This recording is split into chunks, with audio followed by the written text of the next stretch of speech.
साहब के ऑफिस में हुई थी। एक तरीके से ये उसका फॉलोअप मीटिंग भी था। उसके अलावा जो नॉन पुलिस इश्यूज हैं इंफ्रास्ट्रक्चर रिलेटेड या सिविक कम्युनिटीज या सरकारी योजनाओं को लेकर, उसको लेकर भी चर्चा हुई। तो मुख्य सचिव, डीजीपी साहब और सरकार के वरीय जो अन्य 5 प्रिंसिपल सेक्रेटरीज थे वो मीटिंग में थे। उनसे जो बात हुई उसके आधार पर यह तय हुआ है कि जो बात डीजीपी साहब के यहाँ चर्चा हुई थी, पटना में अगले 2-3 साल में एक फ्यूचरिस्टिक ट्रैफिक प्लान बेहतर कैसे बने, उसके लिए इंटर डिपार्टमेंटल कोऑर्डिनेशन मीटिंग कम वर्कशॉप होगा,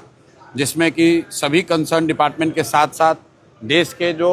इंडिविजुअल्स एंड इंस्टीट्यूशंस हैं जो ट्रैफिक की व्यवस्था को बेहतर बनाने में मदद कर सकते हैं, उनकी बैठक 1 सितंबर में की जाएगी।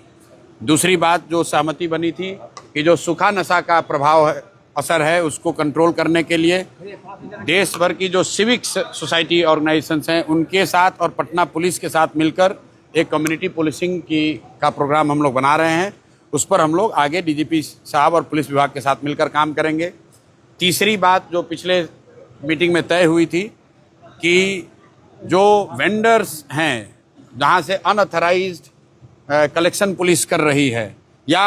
किसी जोन में जहां पर लोगों ने कब्जा कर लिया है अपना, जिससे ट्रैफिक या रोड सेफ्टी पर प्रभाव पड़ता है, उसका एक स्पेसिफिक लिस्ट हम लोग डीजीपी ऑफिस को देंगे, जिस पर कंसर्न थाना उस पर कार्रवाई करेगा।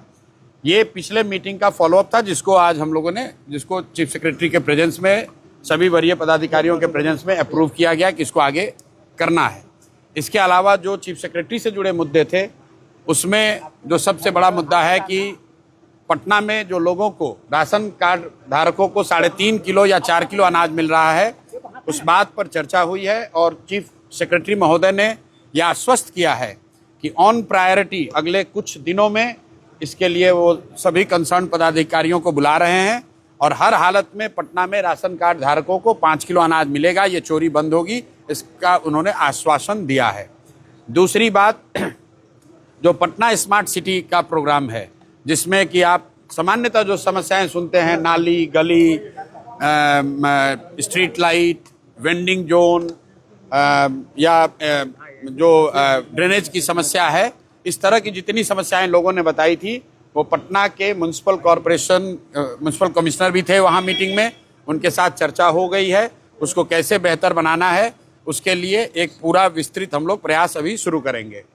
पानी को लेकर पटना के विभिन्न वार्डों में लोगों ने जो समस्या बताई थी कि पानी गंदा आता है या पानी पीने का जो पानी वो बेहतर नहीं है, उस पर सरकार की ओर से जो कंसर्न ऑफिसर थे उन्होंने बताया कि पटना में पेयजल की समस्या के लिए एक पूरा नया प्रोजेक्ट शायद बन रहा है, उसका डीपीआर बन गया है, लेकिन साथ में ये भी तय किया गया कि जब तक वो नई व्यवस्था बन रही है तब तक वार्ड वाइज जहाँ पर भी गंदे पानी की या कम पानी की पेयजल की समस्या की बात है, उसकी लिस्ट हम लोग उनको देंगे और अगले 2-4-5 दिनों में डिपार्टमेंट के साथ बैठकर हम लोग उसका सॉल्यूशन निकालने की कोशिश करेंगे। अंतिम बात, जो एजुकेशन को लेकर हमने घोषणा करी हुई है कि यहाँ पटना में बांकीपुर क्षेत्र के सभी स्कूलों में अगले 1 साल में गुणात्मक सुधार होगा और अगर नहीं होगा तो बच्चों को प्राइवेट स्कूल में पढ़ने की व्यवस्था की जाएगी। इसको लेकर एजुकेशन डिपार्टमेंट के साथ चीफ सेक्रेटरी की अध्यक्षता में एक बैठक आने वाले दिनों में बुलाई जाएगी, जिसमें हम लोग पार्टिसिपेट करेंगे। उसके बाद आपको बता पाएंगे कि स्कूल को लेकर क्या क्या निर्णय आगे किए गए। चलिए।